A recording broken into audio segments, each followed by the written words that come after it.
ftit tajjeb. Illum, 20 ta' Diċembru, huwa r-raba' ħadd tal-Avvent. Nilqakom għal din il-quddiesa mill-Kappella tal-Isptar Mater Dei. Jiċċelebra din il-quddiesa l-Arċisqof Charles Scicluna. Jikkonċelebra Patri Bertrand Vella, wieħed mill-4 kappillani tal-Isptar Mater Dei. It-tfal jistgħu jsegwu l-liturġija tal-ħadd fuq il-website bkids.mt.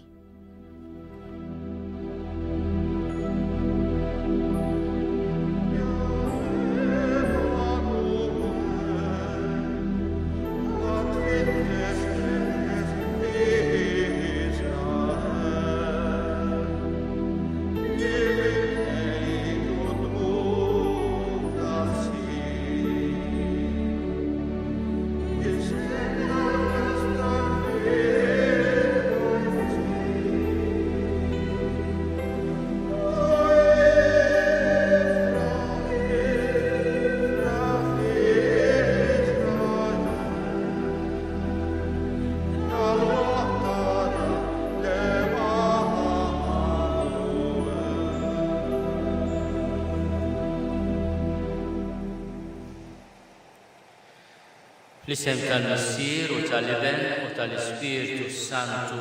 Amen. Il-paċi magħkom. Qabel ħriġna kon jiena u Father Bertrand insellimlek, Father Bertrand, nirringrazzjak tal-li qiegħed tilqani fil-kappella tal-Isptar Mater Dei. Konnet ngħidu x-xita. Fl-Avvent hemm din it-talba sabiħa lill-Alla ngħidulu iċċarra tismewwiet u tinżel. Ovvjament ix-xita tfakkarna b'din it-talba li aħna nagħmlu lil Mulej li fl-Avvent ukoll f'waħda mit-talbiet sbieħ tal-Knisja tal-erba' tat-tieni ġimgħa tal-Avvent issejjaħlu it-tabib tas-sema. U aħna ngħidulu hekk propju f'waħda mit-talbiet sbieħ, forsi l-isbaħ talba li għandna fl-Avvent. U Alla li tista' kollox li tridna nħejju triq għal Kristu l-Mulej. Fil-ħnina tiegħek għatina li n-nuqqas ta' saħħa tagħna ma jkun ebda tfixkil għalina li qegħdin nistennew fostna it-tabib tas-sema li jfarraġna. Kemm hi espressjoni sabiħa din li l-Ġesu insejħulu it-tabib tas-sema li ġej biex ifarraġna. U għalhekk fil-bidu ta' din quddiesa tar-raba' ħadd tal-Avvent l-aħħar ħadd qabel il-miliet. Ejjew nitolbu lil Mulej li minkejja d-nubiet tagħna, anzi u li jaf x'inhuma u kemm huma d-nubiet tagħna, jiġi fostna u għalina bħala t-tabib tas-sema li jfarraġna. Mulej ħnina. Kristu ħnina. Mulej ħnina. Nitolbu. Sawwa fruħna Mulej il-grazzja tiegħek biex aħna li bitħabira tal-Anġlu arafna li Kristu ibnek sar bniedem bil-passjoni u l-mewt tiegħu naslu fis-seb tal-qawmien mill-imwiet. Bibnek Ġesu Kristu Sidna li Alla u miegħek jgħixu jsaltan flimkien mal-Ispiritu Santu għal dejjem ta' dejjem.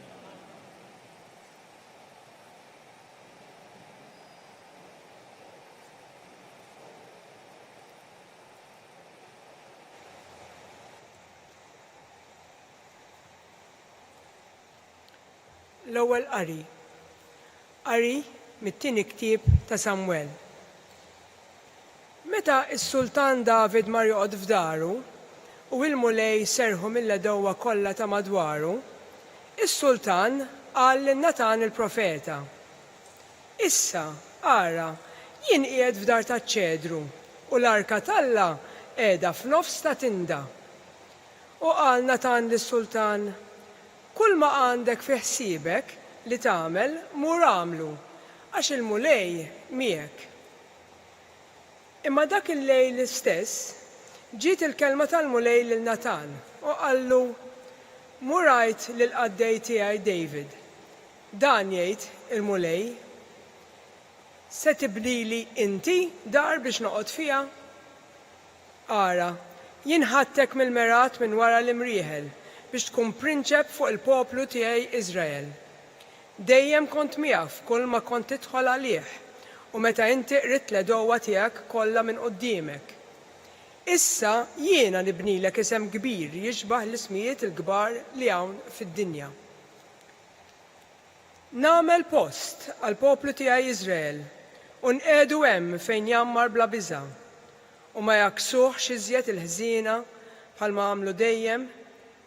Jiġifieri sa minn meta qajjimt lill-imħalfin fuq il-poplu tiegħi Iżrael u nserħek mill-għedowwa tiegħek kollha. Lilek mbagħad il-mulej jagħtik kelma li jibnilek dar. U meta inti ittemm żmienek u tkun straħajt ma' missirijietek, jiena nqajjem nislek warajk. Nisel ħireġ mill-ġewwieni tiegħek u nsaħħaħ is-saltna tiegħu. Jiena nkun għalik missier u hu ikun għalija iben.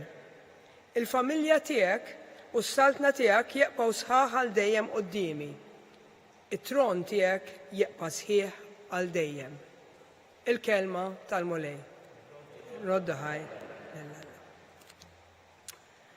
Salm risponsorjali. It-tiba tal-mulej irrid dejjem nanni.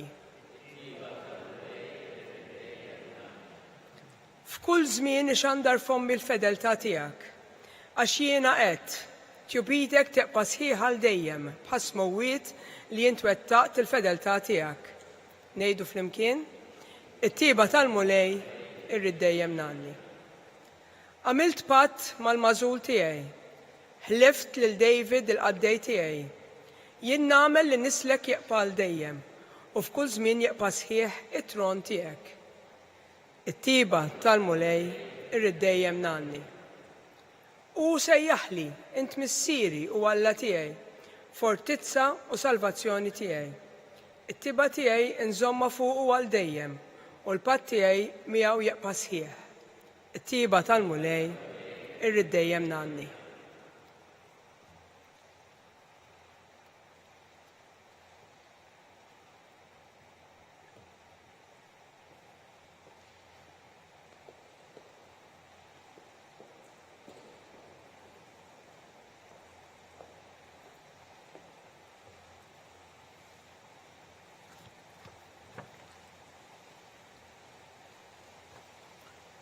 It-tieni qari. Qari mill-ittra ta' San Pawla Apostlu lir-Rumani. Ħuti, lill-Alla li għandu l-qawwa li jwettaqkom fl-Evanġelu li nħabbar jien nxandar lil Ġesu Kristu skont ir-rivelazzjoni tal-misteru li kien moħbi fi skiet tal-eternità, lil dan Alla issa rivelanna dan il-misteru u għarfu lil ġnus bil-kitba tal-profeti skont l-ordni tiegħu. Alla ta' dejjem biex iwassalhom għall-ubidjenza tal-fidi. Lil dan Alla waħdu fl-erf il-glorja għal dejjem ta' dejjem b'Ġesu Kristu. Amen. Il-kelma tal-mulej.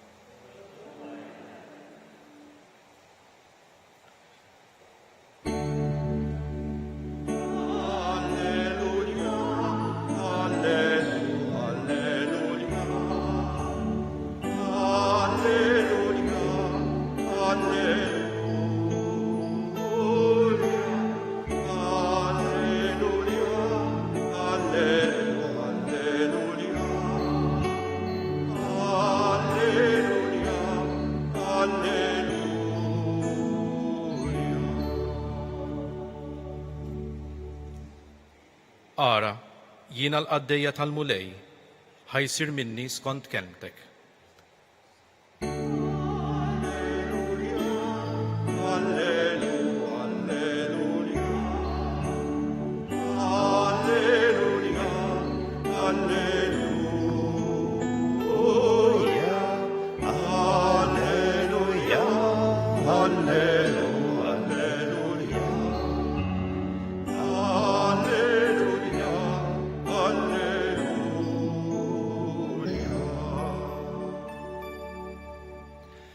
Il-mulej ma'kom. Qari mill-Evanġelu skont San Luqa. F'dak iż-żmien Alla bagħat l-anġlu Gabriel f'belt tal-Galilija jisimha Nazzaret, anċebba marsa ma' raġel jismu Ġuseppi mid-dar ta' David. Dix-xebba kien jisimha Marija. L-anġlu daħal għandha u qalilha: Slim għalik, mimlija bil-grazzja, il-mulej miegħek. Itħawdet ħafna għal dan il-kliem u bdiet taħseb bejna u bejn ruħha setet qatt tfisser din it-tislima. Iżda l-anġlu qalilha: Tibżax, Marija, għax int sibt grazzja quddiem Alla. Ara, int se tnissel fil-ġuf u jkollok iben u semmih Ġesu.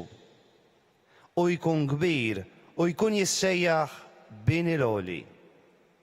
Il-mulej Alla jagħtih it-tron ta' David missieru u jsaltan għal dejjem fuq dar Ġakob u ma jkunx hemm tmiem għas-saltna tiegħu. Iżda Marija qalet lill-anġlu: Kif ikun dan la darba ma narafx raġel? Wieġeb l-anġlu qalilha: L-Ispirtu Santu jiġi fuqek u l-qawwa tal-Oli tixħet id-del tagħha fuqek. U għalhekk dak li jitwieled minnek ikun qaddis u jissejjaħ bin Alla. Ara, il-qariba tiegħek Eliżabetta fix-xjuħita wkoll nislet iben fil-ġuf. U ġa għandha 6 xhur dik li għaliha kienu jgħidu li ma jistax ikollha tfal. Għax għal Alla m'hemm xejn li ma jistax isir. Imbagħad qalet Marija: Ara, jien il-qaddejja tal-mulej ħajsir minni skont kemtek. U l-anġlu telaq minn qudiemha. Il-kelma tal-mulej.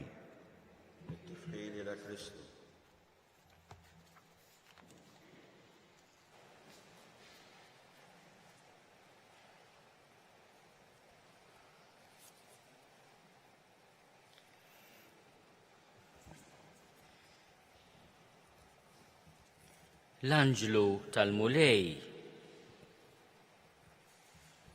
ikellem lil din ix-xebba irżina Marija ta' Nazzaret u jfakkara li għal Alla m'hemm xejn li ma jistax ikun.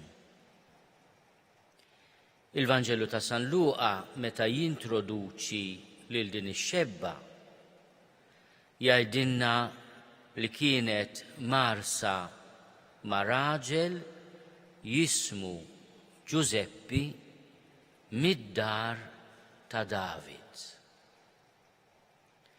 U meta iħabbrilha l-anġlu iħabbar il-Marija li kellha tnissel fil-ġuf tagħha bil-qawwa tal-Ispirtu Santu, iħabbrilha li hi kellha tnissel fil-ġuf u jkollha iben issemmih Ġesu, u dwar it-tifel li kien se jkollha jgħidilha u jkun kbir, ikun jissejjaħ Bini l-Oli, il-mulej Alla jagħtih it-tron ta' David missieru u jsaltan għal dejjem fuq dar Ġakob.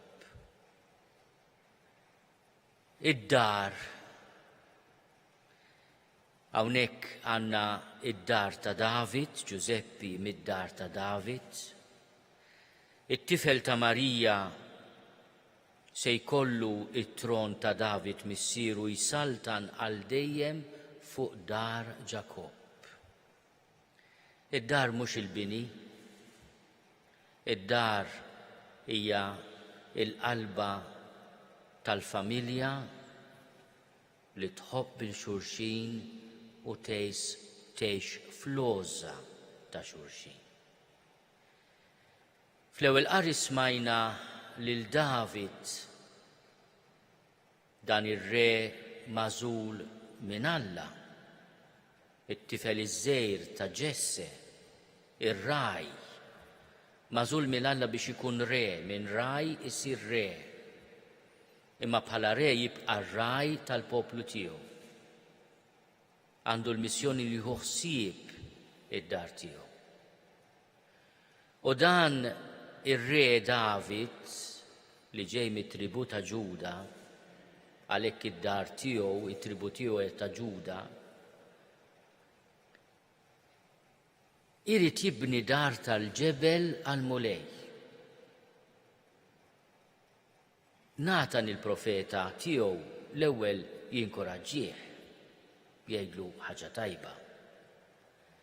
Imma mbagħad Natan jirċievi messaġġ qawwi minn Alla u jmur għand David u jgħidlu isma' ħu paċenzja, għandi dan il-messaġġ għalik. Għallek il-mulej mhux int tibnilu dar, imma hu ħajibnilek dar, in-nisel tiegħek. U min-nisel tiegħek joħroġ sultan l-erq ta' Ġesse, għaliex il-papa ta' David Ġesse, li jsaltan għal dejjem. U l-Anġlu Gabriel meta jkellem lil Marija u jgħidilha b'din il-ħaġa, b'dan il-proġett ta' Alla, proġett stramp, ifakkara li bina huwa dak li permezz tiegħu se sseħħ din il-weda magħmula lil David permezz ta' Natan il-profeta. Mhux aħna nibnu dar lill-Alla, issa aħna ħanieħdu aħna il-Maltin u l-Awċi. Dawn l-aħħar 2000 sena bnejna diversi djar, tempji fejn aħna nqimu lill-Alla. Din hija waħda minnhom, waħda mill-iżjed riċenti fil-qalba tal-isptar Mater Dei. Fuqna għandna kurċifiss sabiħ li l-kavallieri ġabu magħhom minn Rodi. Dak il-kurċifiss dejjem kien fl-isptarijiet tagħna u Malta. Minn mindu ġew il-kavallieri dejjem l-ewwel kien is-Sakra Infermerija, u mbagħad kien St. Luke's, illum qiegħed hawn. Nistgħu ngħidu il-kurċifiss tal-isptarijiet tagħna. U dan il-mulej li fih hemm ukoll ikona ta' kull marit, għaliex fuq is-salib dan ir-re li tnissel minn David huwa mhux biss dak li tabba bil-mart tagħna, imma kif fakkarna lilna nfusna fil-bidu ta' din qudiesa huwa wkoll it-tabib. Meta jmur Nażaret jgħidulu tabib fejjaq lilek innifsek l-ewwel. Għamel xi 4 mirakli lilna li niġu minnek hawn, rajnik tikber fostna. Imma kienet iżjed pretensjoni għax niġu minnek għax nafuk, forsi nafu wkoll xi ħmerija l-għamilt inti u tikber. Ġesu xtaq il-fidi tagħhom. Issa din il-fidi x'inhi? X'aħna lina f'na drabi ngħidu fidi, il-fidi x'inhi? Il-fidi hija li inti l-mulej tgħidlu jiena nixtieq nibnilek dar ġo qalbi, nixtieq innaddafilek, ma mhux aħjar tirranġa inti.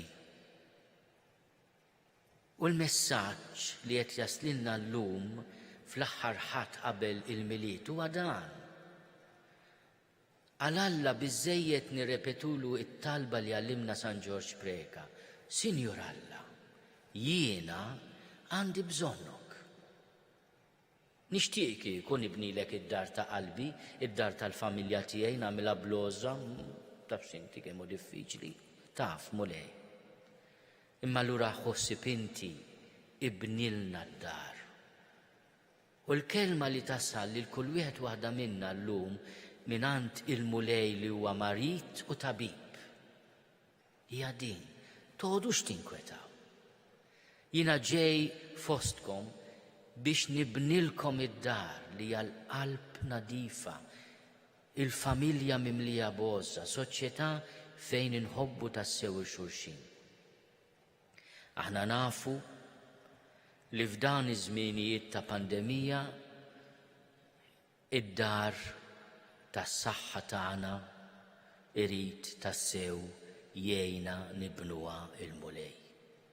Jekk kien hemm xi ħaġa li ritna l-pandemija hija l-ewwel nett kemm Alla berikna permezz tax-xjenza u tal-professjoni medika. It-tieni kemm aħna dgħajfin tista' tkun l-aqwa re, l-aqwa President tad-dinja. Virus ma jidirx ikiddek. F'dan l-isptar f'dawn l-aħħar xhur għaddew nies biex jagħmlu is-swab test, daħlu nies li kellhom bżonn jiġu akkumpanjati bil-marda.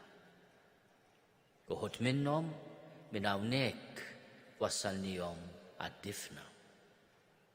Jiena ħaġa ma nistgħux ninsewha. Aħna nistennew il-dak li ġie fostna biex isalvana u biex ikun magħna. Dan il-miliet ejjew niftħu l-qalb tagħna, it-talba tagħna tkun dik li qaltlu l-Madonna. Jiena l-qaddejja tal-mulej. Jien il-qaddej tal-mulej ħajsir minni skont kelmtek. Jew niftħu il-qalb tagħna għal Ġesu li ġej biex isalvana, ġej biex ifejjaqna. Imma mhux ħaġa ta' magic, nagħmlu żball jekk ngħidu jiena ma nagħmel xejn u mbagħad ifejjaqni Ġesu. Il-mulej se jfejjaqni permezz tax-xjenza, permezz tal-erf li jagħti lit-tobba tagħna, permezz tal-vaċċin li nħoloq permezz tal-erf tax-xjenza. U jekk il-pandemija forsi ġibni aħna l-bnedmin x'imkien il-bogħod bidejna, issa rridu nxammru l-kmiem u kulħadd jagħmel parti tiegħu. U din hija d-dar li nixtiequ nawgura li jgħinna nibnu l-mulej x'aħna rridu nagħmlu l-parti tagħna. Imma mbagħad dak kollu li għaqadna, dak kollu li ġanna naħdmu flimkien mhux awtomatiku. Għandna bżonn l-għajnuna tiegħu biex inkunu tassew dar mibnija fuq l-ossa.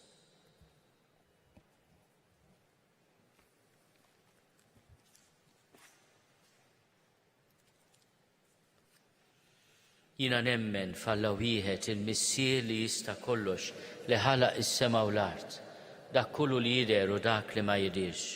U f'Mulej wieħed Ġesu Kristu, Iben waħdini ta' Alla, imnissel minn Missier qabel kull żmien, Alla minn Alla, dawl minn dawl, Alla veru minn Alla veru. Imnissel mhux magħmul, natura waħda mal-Missier u bih sar kollox. Niżel mismewiet għalina l-bnedmin u għal-fidwa tagħna u ħal-ġisem bis-seta tal-Ispirtu Santu minn Marja Verġni u sar bniedem. Salbuh għalina bagħta taħt Ponzju Pilatu, miet u difnuh. U fit-tielet jum qam minn bejn l-imwiet skont il-kotba mqazza. U tela s-sema u qiegħed fuq il-lemin tal-Missier. U għandu jerġa' jiġi bil-glorja biex jagħmilha mill-ħajjin u mill-mejtin. U s-saltna tiegħu ma jkollix tmiem. U fl-Ispirtu Santu mulej li jagħti l-ħajja li ġej mill-Missier u mill-Iben, li hu meqjum u mweġġa flimkien mal-Missier u mal-Iben u li tkellem f'fomm il-profeti. U fi Knisja waħda, qaddisa, kattolika, apostolika, nistqar ma' mudija waħda l-mafra ta' dnubiet u nistenna l-qawma mill-imwiet u l-ħajja ta' żmien li ġej. Amen. Ejjew induru lejn il-mulej li huwa il-marit magħna u t-tabib tagħna biex jifejjaqna u jħarisna. F'dan ir-raba' ħadd tal-Avvent, meta wasalna biex niċċelebraw il-miliet għal darb'oħra, nitolbuk mulej għall-Knisja tiegħek biex anke quddiem l-isfidi kbar ta' bħalissa twassal bil-qawwa l-messaġġ ta' tama u fidwa li l-miġja tiegħek bħala bniedem fostna tat lid-dinja nitolbu. Mulej, Marija fir-rakont ta' Salluqa illum semet u leqet il-kelma tiegħek u hekk sar it-tempju ħaj tal-preżenza tiegħek fid-dinja. Għamel nitolbuk li jkollna ħafna umiltà quddiem is-sejħa tiegħek biex bħal Marija nibqgħu nkunu strumentali f'idejk biex il-fidwa tiegħek tibqa' tasal fil-qalb tal-bniedem. Nitolbu. Smana nitolbuk, Mulej. Mulej, dan l-isptar jara ħafna tbatija u ġieħ li għadhom jifnu lill-umanità. Nitolbuk titfa' l-ħarsa tiegħek ta' ħniena fuq kull tbatija u żomm idejk fuq dawk kollha responsabbli mit-tmexxija tal-isptar biex kull min jgħaddi minn hawn isib il-konfort tal-qalb u jkollu ċans jara mħabbtek. Nitolbu. Smana nitolbuk, Mulej. Mulej, nitolbuk għal-konsulenti, it-tobba, in-nurses, il-carers u kull kategorija ta' ħaddiema fl-isptar biex kull ħidma tibqa' dejjem iffukata fuq il-marid u fuq il-kura holistika li barra l-fejqan tal-ġisem twassal ukoll is-serħan tal-qalb. Nitolbu. Mulej, nitolbuk għal-vittmi tal-pandemija biex tħarishom u għal dawk kollha li mietu fis-solitudni biex tilqaħħom fi ħdanek u tagħtihom is-sliem etern. Nitolbu. Smana nitolbuk, Mulej. Nitolbuk, Mulej, tilqa' talb tagħna u bl-interċessjoni ta' Sitna Marija tatina l-grazzja li nħejju ruħna tajjeb biex nilqgħuk fil-qalb tagħna bħala t-tabib tar-ruħ tagħna. Int li tgħixu s-Saltan għal dejjem ta' dejjem.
Tolbu ħuti biex is-sagrifiċċju tiegħi u tagħkom ikun joġob lil Alla l-Missier li jista' kollox.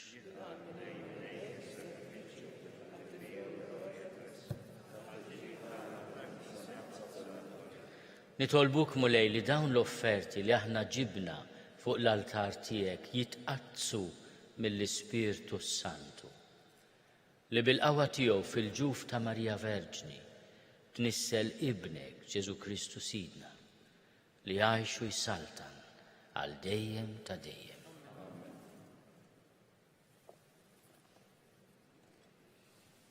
Il-Mulej ma'kom.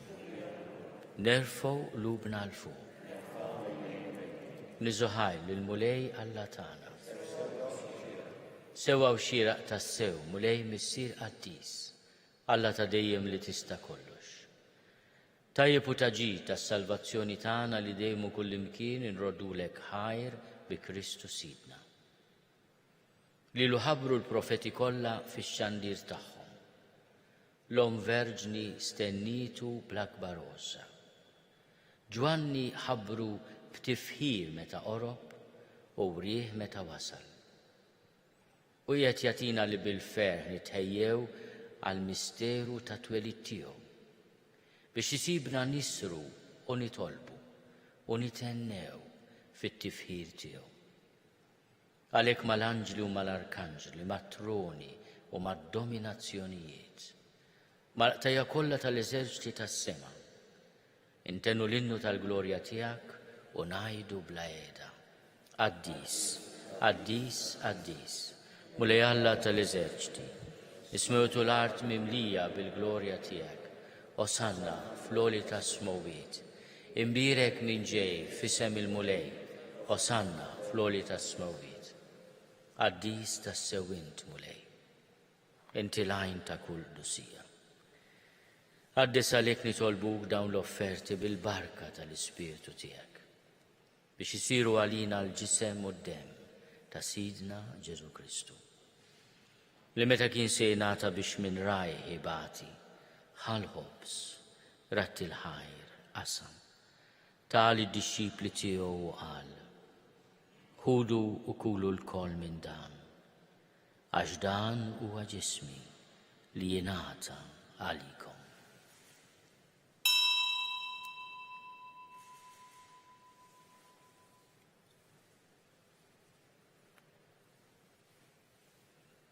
Ekk ukoll wara l-ikla ħall-kalċi reġa' il-ħajr, tali d-disċipli tiegħu u qal, ħudu u xorbu minnu l-koll, għax dan huwa l-kalċi ta' demmi tal-patt il-ġdid li jibqa' għal dejjem. Id-demm li jxerret għalikom u għall-bnedmin kollha għal maħfra ta' dnubiet. Għamlu dan b'tifkira tiegħi.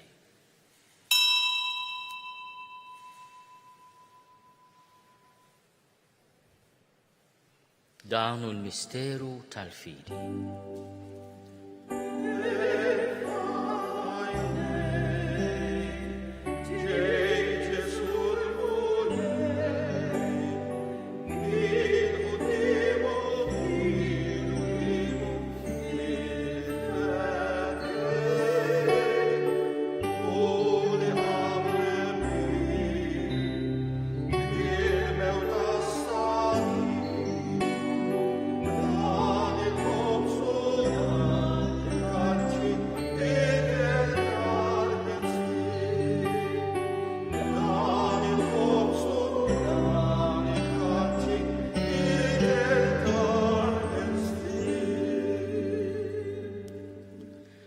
Għalhekk aħna u nagħmlu dan tifkira tal-mewt u l-qawmien ta' Sidna Ġesu Kristu.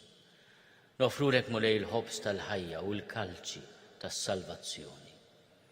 U rrodulek ħajr għaliex ħoġbok tilqana hawn quddiemek biex naqduk.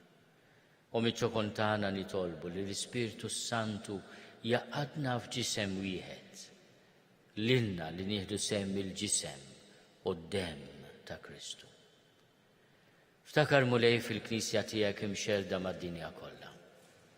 U qed taqaf fl-imħabba flimkien mal-Papa Franġisku.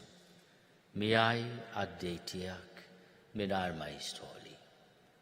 Mal-Isqof Joseph li qed jgħinni, mal-Isqof Anton u mal-Ministri tiegħek kollha. Ftakar ukoll f'ħutna li raqdu bit-tama tal-qawmien. Ftakar fil-mejtin kollha. Daħħalhom quddiemek fid-dawl tas-sebħ tiegħek. Ħenna lina l-koll nitolbuk, għati lilna l-koll il-wirt tal-ħajja ta' dejjem. Flimkien mal-Verġni Mqazzom Malla Marija, mal-arus tagħha San Ġusepp, mal-Apostli u l-qaddisin kollha li jgħixu fil-ħbiberija tiegħek sa mill-bidu tad-dinja. Għamel li magħhom infaħruk u nsebħuk b'Ġesu Kristu ibnek. Bi Kristu, ma' Kristu u fi Kristu. Jingħata lilek Alla missieri tista' kollox flimkien mal-Ispirtu Santu. Kull ġieħu glorja għal dejjem ta' dejjem. Ejjew nitolbu. Kif għallimna u ridna nagħmlu li ben ta' Alla, Ġesu, it-tabib tar-ruħ tagħna, għas-salvazzjoni tagħna. Missierna li inti fis-smowiet jitqaddes ismek, tiġi saltnatek, ikun li trid int kif fis-sema hekk da fl-art. Ħobżna ta' kuljum għatina llum, aħfrinna dnubietna bħalma naħfru l-minu ħati għalina. La ddaħħalniex fit-tiġrib, iżda eħlisna mid-deni. Eħlisna nitolbuk mulej minn kull deni. Għatina fit-tiebu li nagħtijak il-paċi fi żmienna. Biex inkunu ħielsa dejjem mid-dnub u mħarsa minn kull inkwiet. Aħna nistennew u nittamaw il-għena u l-miġja tas-Salvatur tagħna Ġesu Kristu. Mulej Ġesu Kristu li għadt lill-Apostli tiegħek. Nħallilkom is-sliem, nagħtikom is-sliem tiegħi.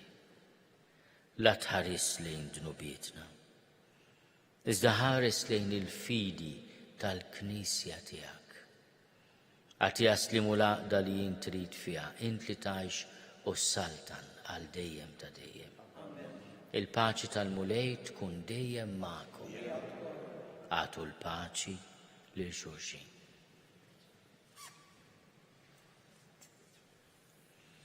Il-ġisem fl-imkien mad-dem ta' Sidna Ġesu Kristu ikunu jiswew lilna li se nitqarbnu bihom għal ħajja ta' dejjem. Ħaruf Talla li tneħħi nubiet tad-dinja ħenna lina. Ħaruf Talla li tneħħi nubiet tad-dinja ħenna lina. Ħaruf Talla li tneħħi nubiet tad-dinja ħatina l-paċi. Mulej Ġesu Kristu binalla l-ħaj. Bil-mewt tiegħek kif rid minnek il-missier u bil-ħidma tal-Ispiritu Santu. Intajt il-ħajja lid-dinja. Dan il-ġisem u d-dem qaddis tiegħek eħlisni minn ħtieti kollha u minn kull ħasen. Żomni dejjem fidil lejn il-kmandamenti tiegħek u tħallini qatt ninfiret minnek. Mulej Ġesu Kristu nitolbok li din itqarbina bil-ġisem u d-dem tiegħek ma tkunx il-kundanna tiegħi. Iżda ħnina tiegħek tkun għalija l-ħarsin u l-fejqan ta' ruħi u ta' ġismi.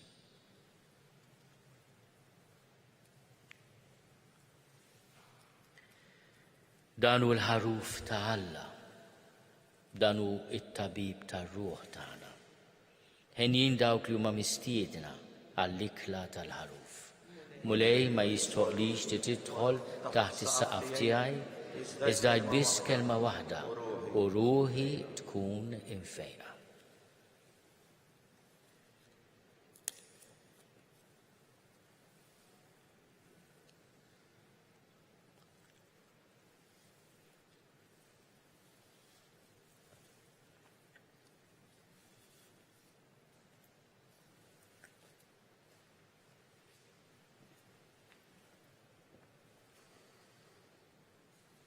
Ġisem u d-dem ta' Kristu jħarsuni għal ħajja ta' dejjem. Amen.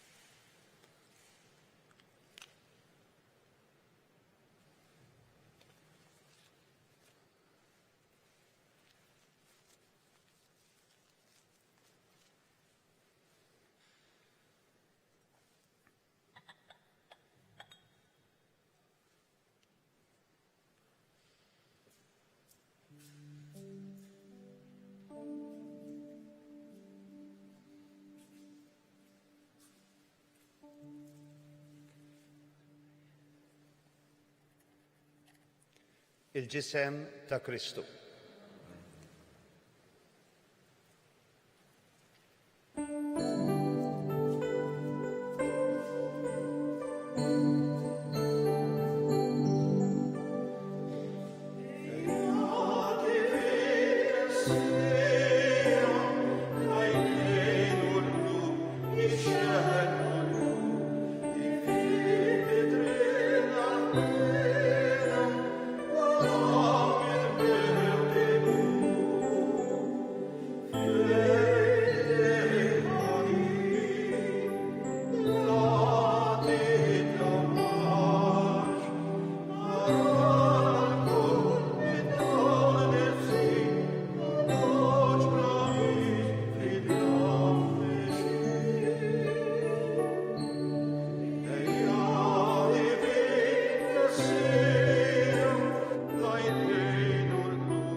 flimkien ngħidu it-talba għat-tqarbina tax-xewqa.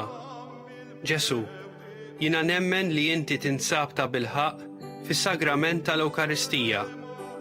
Irrid inħobbok fuq kollox u fuq kulħadd.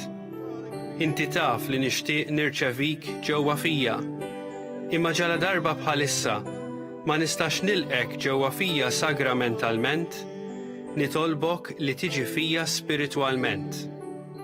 Ejja għandi, Ġesu tiegħi, biex jiena niġi għandek. Ħeġġiġni bl-imħabba għalik, biex f'ħajti u f'mowti jiena nemmen fik, nitma' fik u nibqa' nħobbok għal dejjem.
Nitolbu.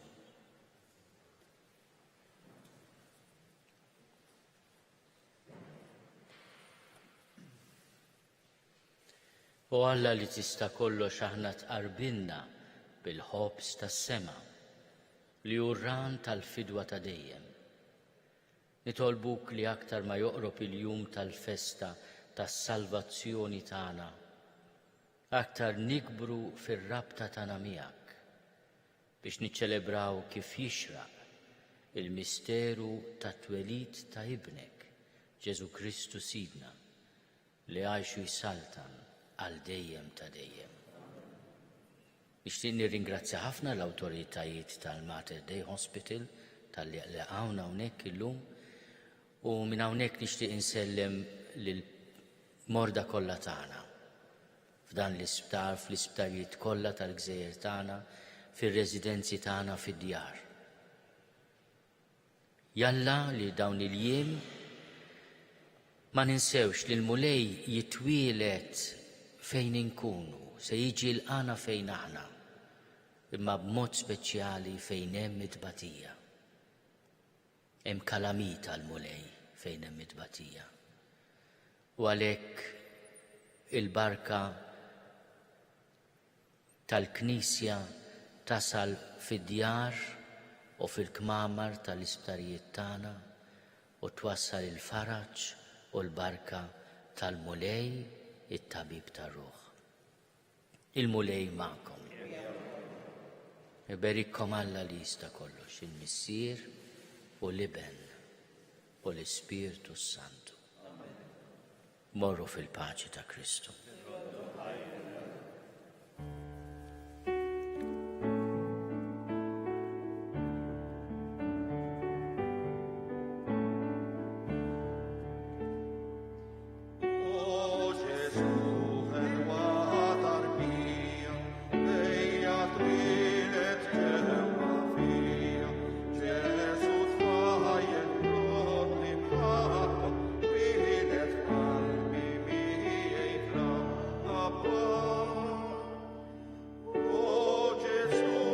Naslu fit-tmiem din il-quddisa mill-kappella tal-Isptar Mater Dei.